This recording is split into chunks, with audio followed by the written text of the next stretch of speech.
আমি কেন অবিবাহিত?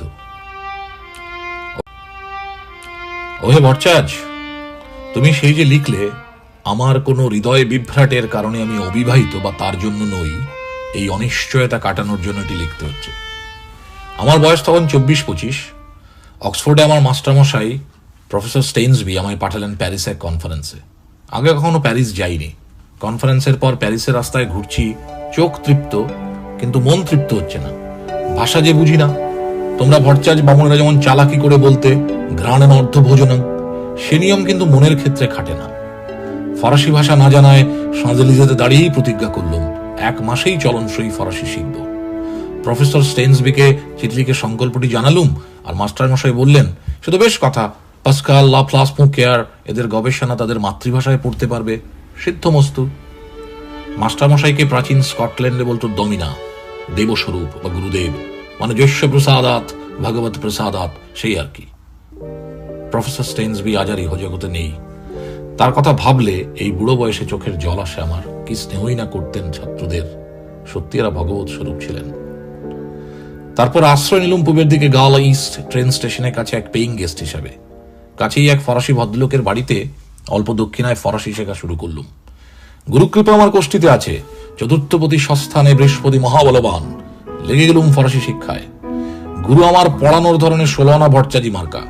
ওয়াউজ আর তু বোঝাতে গিয়ে শুরু হলো Roman Gaul, knight Templar, crusade, Egypt, Rousseau, Voltaire, Bastille, ফরাসি বিপ্লব, নেপোলিয়ন, ইমপ্রেশনিজম।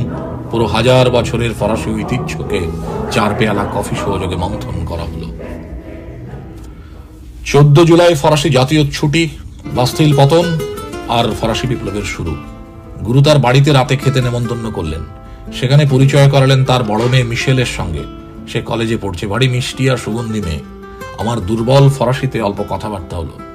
সেখানে একটি সুন্দর প্রবাদ শুনলাম, পেটুকেরা তাদের দাঁত দিয়ে নিজেদের কবর খুঁড়ছে।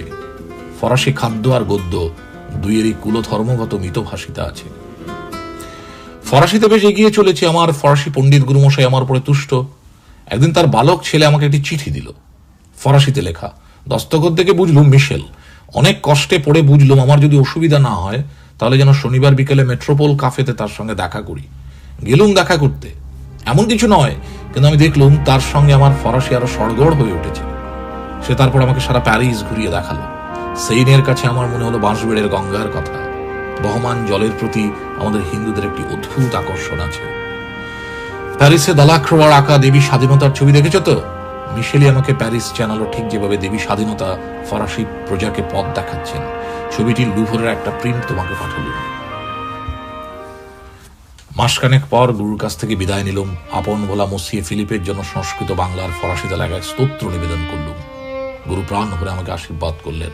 মিশেল তখন সপ্তাহখানেক ধরে প্যারিসের বাইরে, তার সঙ্গে আর দেখা হয়নি। প্রায় 20 বছর পরে আমি তখন লন্ডন মিউজিয়ামের কাছে থাকি আর ছোকরাদের অঙ্ক শেখাই।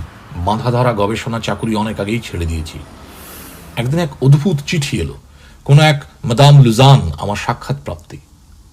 সাক্ষাতের দিন ঘরে বসে অঙ্ক কষছি, দেখি ফরাসি দূতাবাসের এক গাড়ি আর এক মহিলা আর একটি 12-13 বছরের ছেলে নামছে। ঘরে এনে বসালুম। মহিলা আমাকে খুব মৃদু সুরেলা ফরাসিতে জিজ্ঞেস করলেন, আপনি কি আমাকে চিনতে পারছেন? আমি খালি ভাবছি। তিনি বললেন, প্যারিসের কথা মনে পড়ে? আমি মাথা নাড়ালাম। মিশেল বললেন, আমার স্বামী বর্তমানে লন্ডনের রাজদূত, আরে আমার ছেলে, আমি শুনলাম আপনি লন্ডনে, তাই দেখা করতে এলাম। আপনার নিশ্চয়ই প্যারিসের কথা মনে আছে, 20 বছর আগে। আমি বললাম, নিশ্চয়ই। আমার এই ছোট্ট লন্ডনের ঘরে আজকে সুন্দরী শ্রেষ্ঠা রাজকুলবধূ প্যারিস স্বয়ং। মনে থাকবে না? চিরকাল থাকবে। সেদিন আর অঙ্কের ক্লাস হলো না।